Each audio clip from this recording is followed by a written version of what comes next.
Hello, thank you for joining me, astrologer Patrick Arundell, for your astrological overview for week commencing the 25th of November. This week begins with the Sun gaining a foothold in Sagittarius, but through to Tuesday, it is going to be in a square with Neptune, the planet of dreams, which is located in its home zone of Pisces.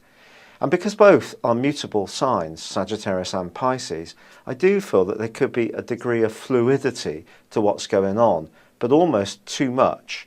So we could all be a bit bogged down in stuff, and a lack of clarity may be to the fore. There's also a quarter moon on Monday, which provides a backdrop of energy for the whole week, which sees the Sun squaring with the moon in Virgo. Here you've got the expansion and the adventurism of Sagittarius is resentful about the position and the dutifulness of Virgo. So it's probably not a great time to be volunteering for something that we don't really want to do, or else we may end up feeling quite resentful. Now, Monday and Tuesday are also big days for Saturn and Mercury because, of course, Mercury has been making its way backwards and forwards across Scorpio for some weeks, but this is its last phase of being very close to Saturn, and therefore something that we really need to absorb, the reality of a situation, may come to pass. But by Wednesday, I think things can start to settle down because Saturn actually forges a fine link with Jupiter. Now, this is going to be going on for some time. Jupiter is about growth. Saturn can be about restriction in its most negative application.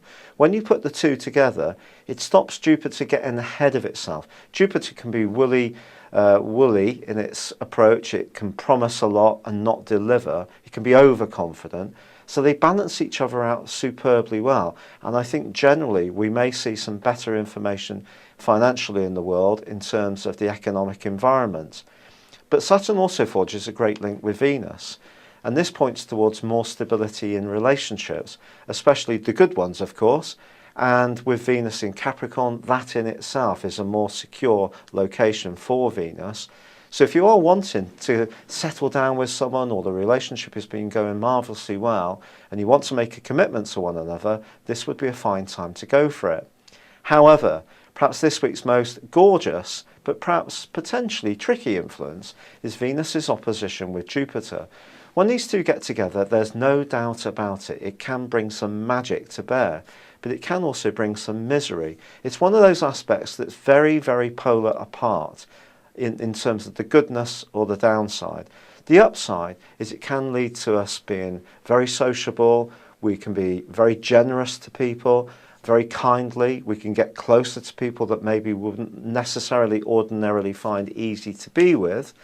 But also it can see us let our inhibitions down so much we end up with someone in a compromising way which we can end up regretting, or we spend too much money, or we eat or drink too much, we go overboard.